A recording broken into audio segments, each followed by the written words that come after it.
In this video, we'll learn how to transform vector shapes in Illustrator. These basic edits, such as moving, rotating, scaling, and shearing, allow us to make changes to the overall shape of existing vector graphics. To practice, I've got the finished version of my demo file from the Week 5 assignment. The first step towards any kind of transformation is to select some artwork to transform. One way we can do that is using the selection tool from the toolbar. So I'll go ahead and use the selection tool to click on some shapes, then hold down Shift to select some additional shapes. So we'll transform all of these together. Now, anytime you've got a shape selected in Illustrator, you should see this bounding box around it with hollow square handles on the corners and the sides. It should have the same highlight color as the layer containing your shapes.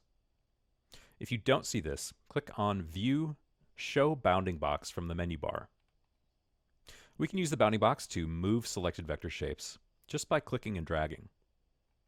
Now, we'll need to make sure that our mouse is over the actual object and that the cursor has this little bounding box icon next to it. So notice that I can still be inside the bounding box, but not on the shape itself. Once I'm there, I can click and drag and move my selection left to right or up or down. I can also use the bounding box to rotate by holding my mouse just outside a corner handle. This rotates around the center point of the bounding box. I can scale by clicking and dragging any of the handles. When we're scaling with the bounding box, the center of scaling is the opposite handle. Notice as I click here on this side, I'm scaling around the opposite side. And likewise, when I scale from this corner, I'm scaling around the opposite corner. I can hold Alt or Option on my keyboard while clicking and dragging to scale around the center point of the bounding box instead. I can also hold down Shift as I'm clicking and dragging, and that locks the width and height proportion together. I'll go ahead and click File, Revert to reset my file. And let's take a look at another variation on transforms using the Free Transform tool. So again, we'll need to select some shapes to transform.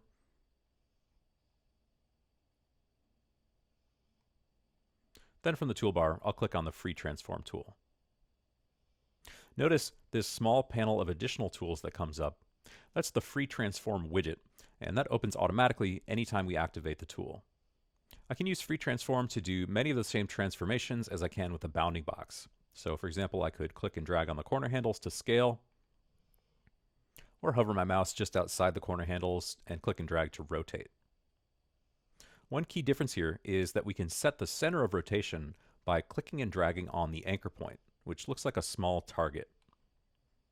So if I were thinking of this as an actual bird, I could move this anchor point somewhere around the shoulder, and now I can rotate it in a way that's a little bit more fitting to my composition. The Free Transform tool also gives us the option to do a shear transformation, which slants the selection in one direction or the other. I get the option for shearing when I hover my mouse over the Free Transform handles on the sides of the bounding box. Then I can just click and drag to shear. We could also use the tools in the Free Transform widget to simulate perspective distortion, for example. So let's click on the Perspective Distort icon. Now we can click and drag on the corner handles of our selection to make it look like that wingtip is closer to the image plane. Okay, I'll go ahead and click File, Revert from the menu bar to reset. Let's look at one last option for transforming vector shapes using menu commands. So I'll select some shapes again, then click on Object, Transform from the menu bar. I can see here there are several options for transformation commands. At the top, I have the option to repeat the last transformation. So this is nice if you're doing repetitive transforms. You could just automatically repeat the last transformation on any shape.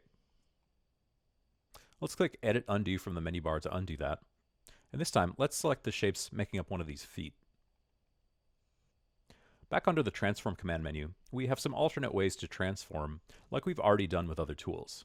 In this case, I'd like to look at the Reflect option. This lets us mirror a shape over an axis of symmetry. So I'll click on Reflect, and I get some options to set.